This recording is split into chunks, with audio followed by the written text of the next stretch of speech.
basically trying to talk to the sister about how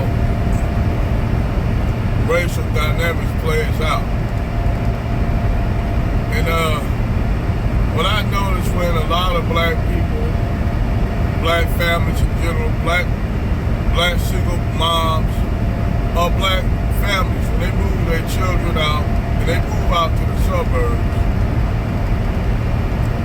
they don't really dive into teaching their children, their black children, racial dynamics. And when they move out to the black, to a white community, or what you'll call the suburbs, they don't sit and break this shit down to them. They move their children out there like from the ages of 4 or 5, where when these young black couples, which you do have young black couples that marry, and they have children.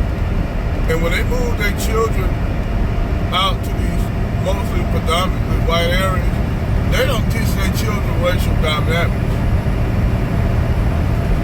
Because a lot of them, they want to escape the ghetto, the hood, the urban environment that they raise their children in.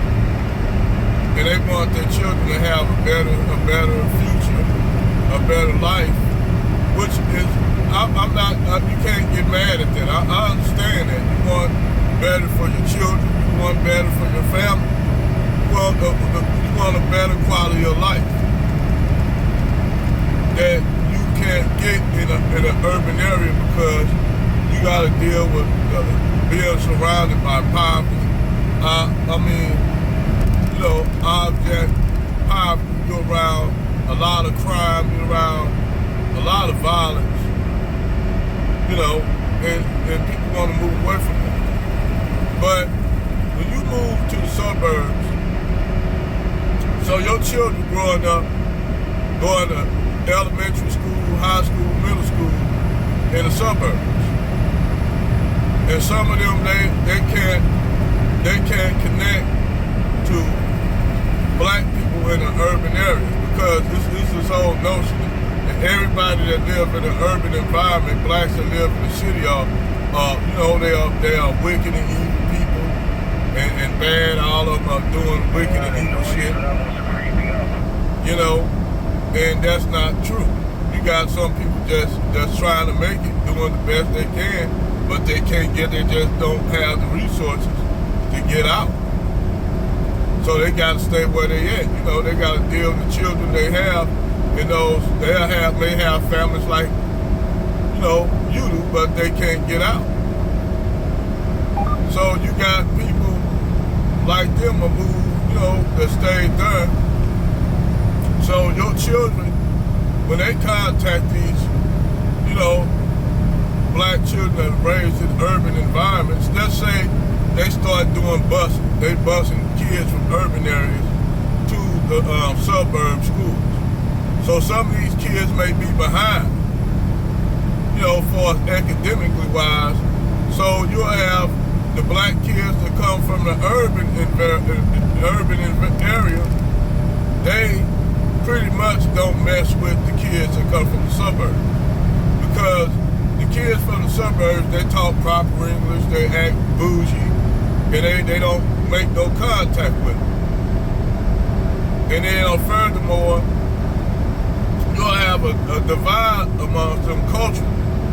Because one was raised up in the suburbs around white people, one was raised around urban black people. So instead of what happened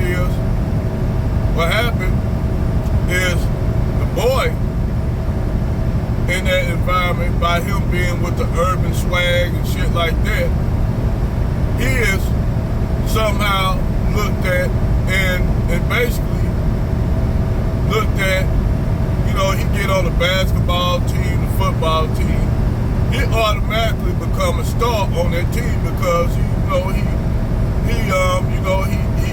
academically he whooping the EL black kid who raised in the suburbs ass. So he automatically, the white girls gonna start liking him. He gonna start getting liked, where that black girl, she ain't gonna be liked out there that much because she act too urban.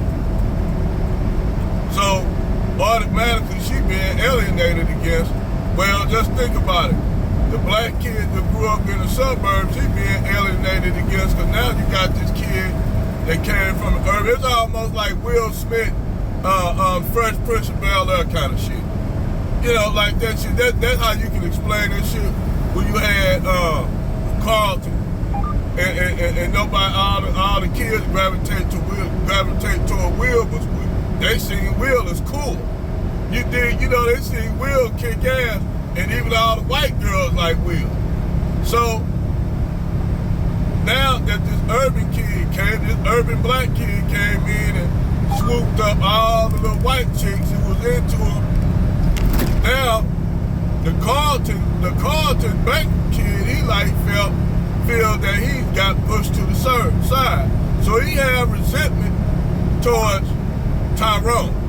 Carlton got resentment towards Tyrone because Tyrone, he's this urban cool kid. You know, he got a kind of swagger that he didn't have. And all the chicks like him. Where it's a sister, Carlton's sister, she's like on that kind of Hillary Banks shit. You know, Hillary Banks, or the younger sister, she wanted, you know, she tried to be a little urban. She tried to be a little bit suburban, a little bit urban. So she like, okay, I can live in both worlds. So I want to know about black culture in the hood and learn and still be in the suburbs where you got the Hillary Banks. She grotesque anything ghetto. So she'll primarily date white dudes. She'll primarily date white dudes, and this is the dynamics of shit. So when these two the black dude from the urban environment, he faces racism, he deal with it full motherfucking throttle. He deal with it at the bud and check it.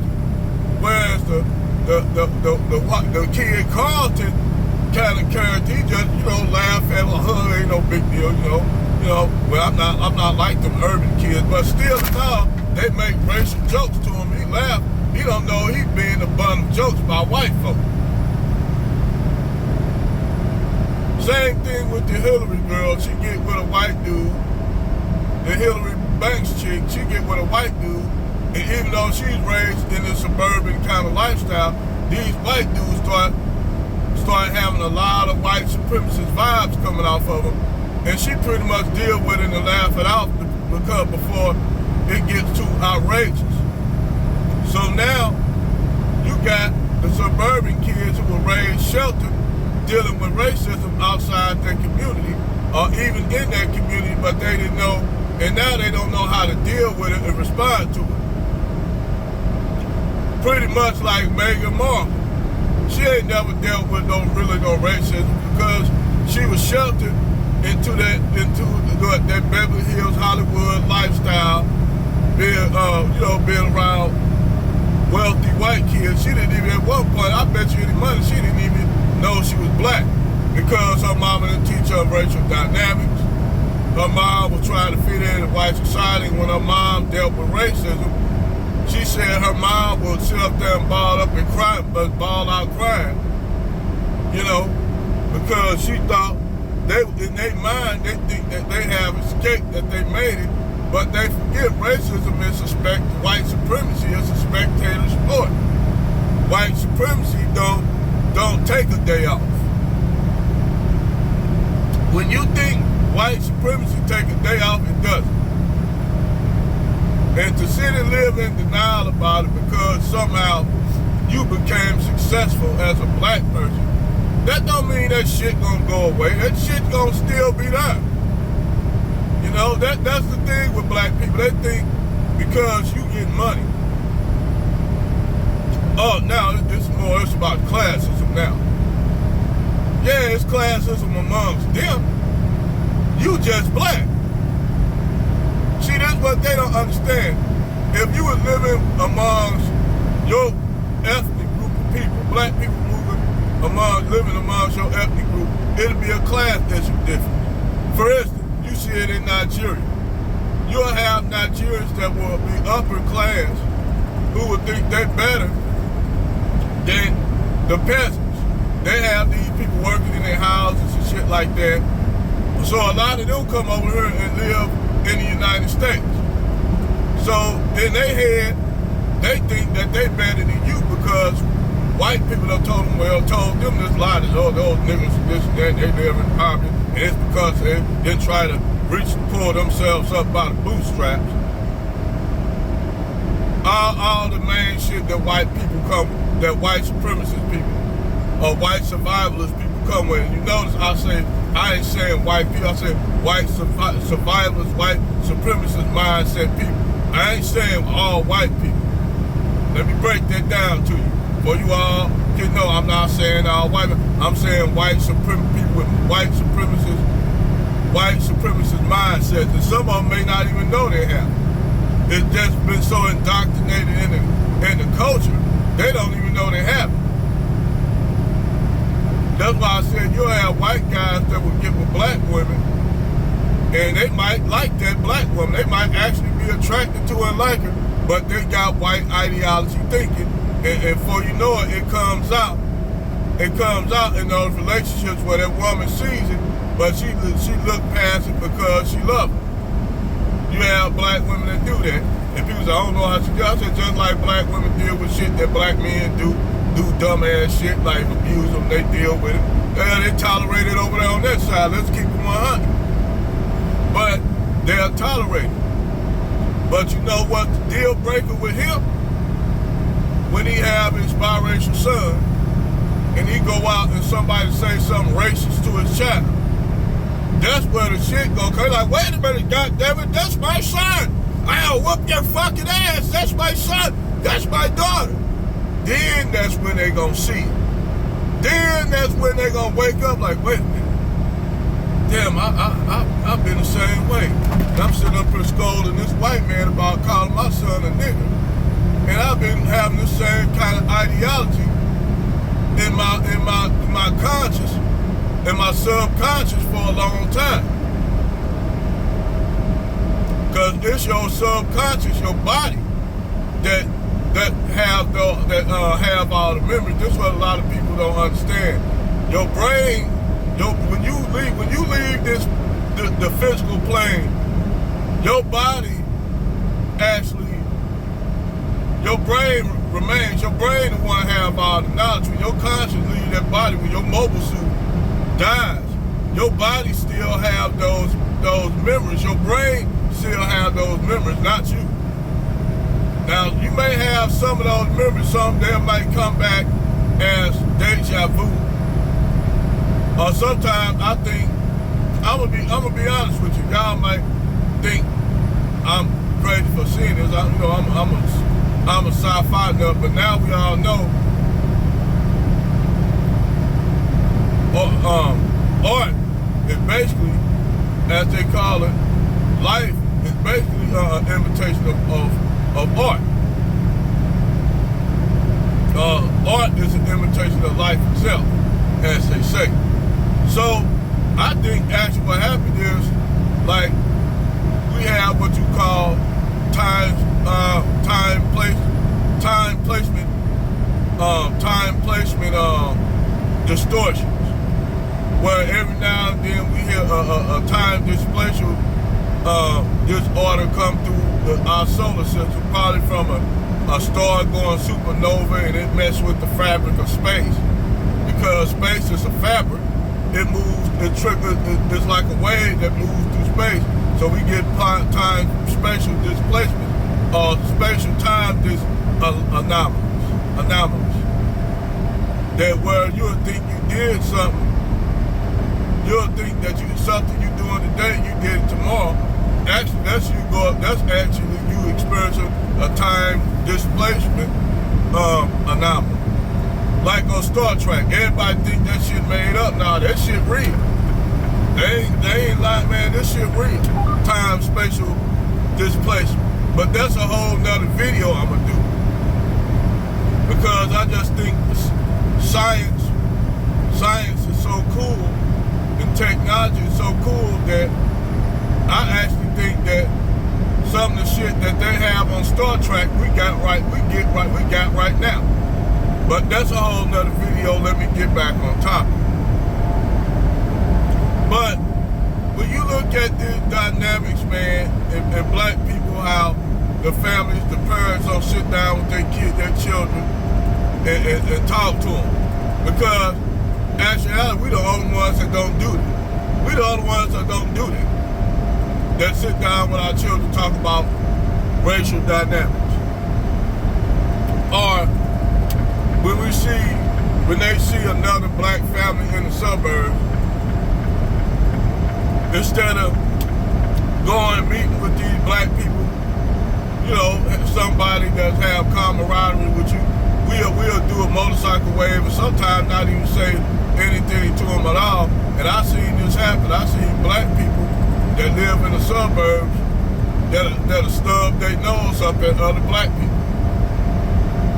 But they'll laugh and shuck a jive for white people. I seen this shit go down. I say, that's fucked up. I seen shit like that. Where if an Indian see another Indian family that white, they'll go up there and have a conversation. But you know, they'll talk, you know, in their little language or whatever, and they'll take each other number down and they'll hook up. Same thing with Asians, same thing with Hispanics, same thing with any other ethnic group, Arabs, same thing with any other ethnic group that move in those environments. They'll network. Negroes don't network. They see another black person. Hell, Africans do it. When you see Africans in the suburbs, Nigerians, Kenyans, Somalis, they'll network with each other. It's only the African-American Negro don't have this whole thing about networking with their own people because they was raised in an environment where they had to, you know, basically they didn't have a lot of trust with the Negroes in their environment because niggas either rob you, or they breaking in your house, or they stealing you, or they up to no good. You know, this is what you dealt with in a city. That's due to poverty. When you live in abject poverty, it's dog for dog. You know, shit, survival of the fittest. You know, some may link up, but most part in the hood, it's dog eat dog's world. That's the order of the day when you got a community that was structured that took the family out the home, took the dad out the home. And even back then when you had ghettos, black people still had unity. Black people, before the civil rights movement happened, black people live in poverty, but you didn't have that much crime in the black community. You may have something that happened down there to juke joints and shit like that. You know, motherfucker might got into a fight, little knife fight. One motherfucker may have a gun, he might shoot that gun off in the air, but to show a nigga like, yeah, nigga, I got one, what's up? But they never actually use it.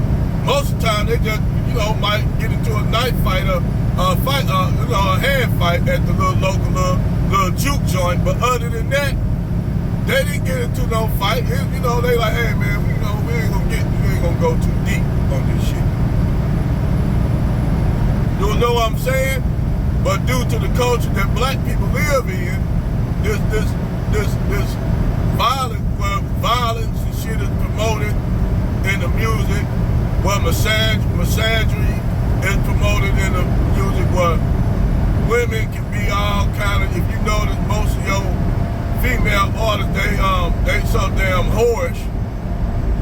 Like you had, once again, Glorilla sitting up here talking on the show how she was drinking somebody, you know, semen. Drinking a guy's semen. Certain shit that's really private. She's like out there candid with it. And she don't know that she's a butt being used as a butt and being weaponized by a white supremacist system. She's being weaponized. FNF ain't nothing but a weaponization of a black woman to sit up here and say shit. She don't comprehend it right now. She might not comprehend that shit till later on down the line when she start listening to her music and she get older because she young. She don't know. She like, I figure like this. This girl grew up in an urban environment. She wasn't raised up in the best schools. You know. Now that I look at the kid and look at the child, she wasn't raised in a good environment. You know, it's just like the chick, the